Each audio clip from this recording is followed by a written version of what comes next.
write a book. And then finally, you can run a training as well. That might be an on-site training or maybe a telephone training where you do a conference call.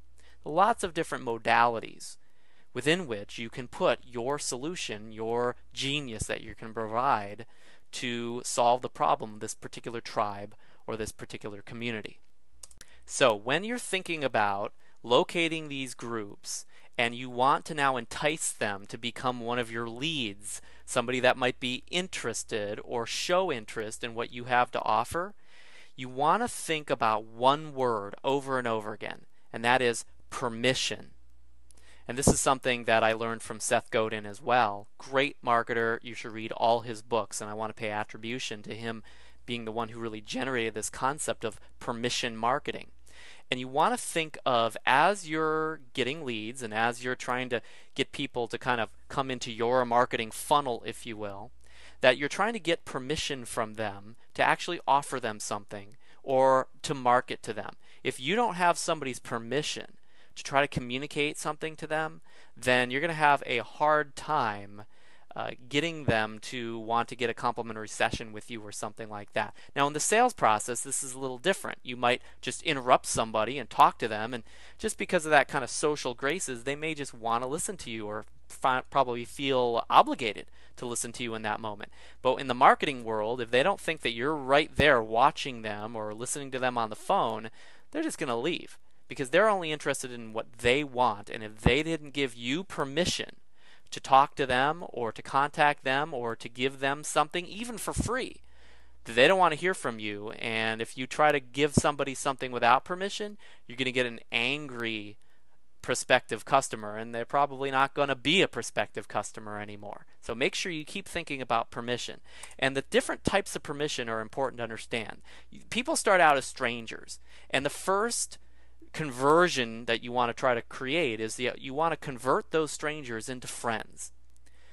And one of the ways that you do that is they give you permission to, again, communicate with them, and then you start creating a relationship with them. And eventually there's a sense of business friends, if you will, rather than a client or a customer type of relationship. And then finally you're going to now take those friends, you're going to convert them into clients or customers. And it's a lot easier to convert a friend into a client or a customer than it is to convert a total stranger into a customer. Now, contrary to popular belief, this is not unprofessional to take a friend and convert them into a customer. It's not multi-level marketing. People want to feel like they know you, like they like you, like they trust you before they're going to buy anything from you. So you got to be able to create that as you're getting permission, and you're getting deeper levels of permission every step along the way. So first I might get permission to just send you an email.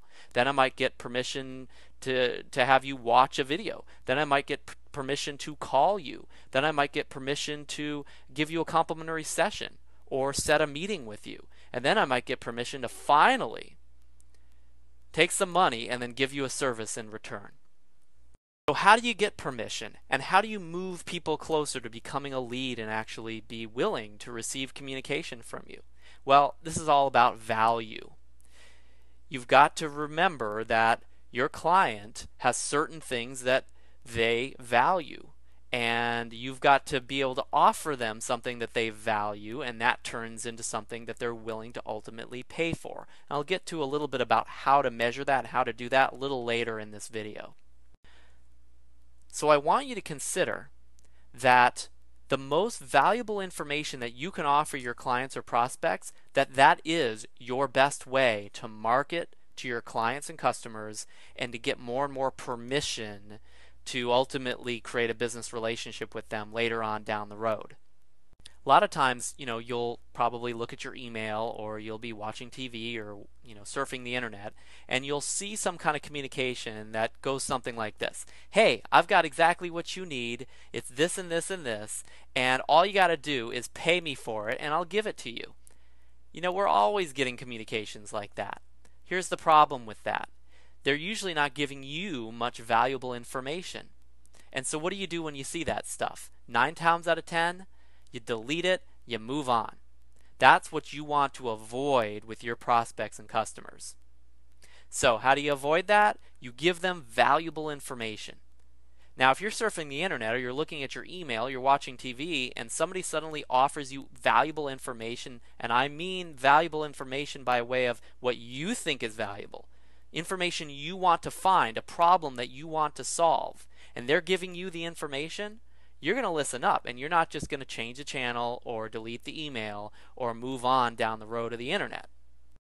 Now, as you're offering that valuable information to your prospects, you want to remember to start where the customer is at, not where you're at. Now, a lot of people don't understand that, most of our prospective customers, have an average IQ, they have average resources, and they probably have below average resources in the area where you're going to help them. That's why they're so driven to try to find the solution, because, they're kind of ignorant in that area probably. So remember that what you think is valuable information is probably not what your customer or prospective client thinks is valuable information. You might need to dumb it down a little bit, or you might need to just make it a little less advanced, or you might need to give them information that you've known for years, but they don't know anything about this stuff. So remember, find out where your customer is at first and then start there, not where you think they should be or the ideal perspective that you might have. And also remember to look for customers, and I mentioned this before, who are looking for you.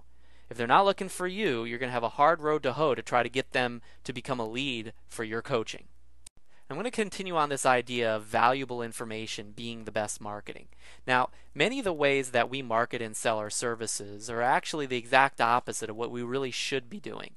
One of the counterintuitive truths of marketing is that the more that you're able to give, the more you're going to receive. Now, us as coaches, many of us kind of live by this credo, or we understand this, but most people don't. And by the way, it's interesting that when coaches start to get into marketing mode, they actually kind of forget that credo as well. So here's the point. Most of the time, in sales mode, most people that are selling or marketing try to keep the good stuff and only give a little bit of it, or only give the really good information when they finally get a lot of money from their prospect or their client. So I'm going to suggest that you do the exact opposite, that you take your best stuff and that you give that away. Now, what this does with your client is that they start to realize, gosh, if this is what this individual is giving me for free, and I'm making more money now, I'm losing more weight now, I'm turning my relationship around now, I haven't even paid this person yet. Gosh, if I bought their product, I can't imagine what that would be like. That's got to be amazing. You want to get that mindset inside your customer. So start with the most emotional need or result that your prospect is experiencing. What I mean by that is, what is their biggest fear, frustration, or desire? What is the thing that keeps them up late at night, that puts them in a cold sweat? What is the thing that they feel the most pain about or the most desire for? And you want to start with giving them solutions to give them what they want in that area, or start to help them relieve that biggest pain, that biggest frustration, and actually give that away. And the next point here is give an easy solution. Don't give them the solution that's going to take them 10 years to figure out. You've got to find the cross section between what they need the most and what they want the most, and what's going to take them 5 minutes with no real discomfort to find a solution for. Now, unfortunately, we know that many solutions take a long time. They're probably hard, and they have to confront a fear or something like that. You want to save that stuff for later. Give them the stuff that's going to give them like the instant result, because you want to implant that, again, concept of value in their mind. Give them something that's going to make them real happy with you at first, and then later on down the road you can start to get them a little bit more tough love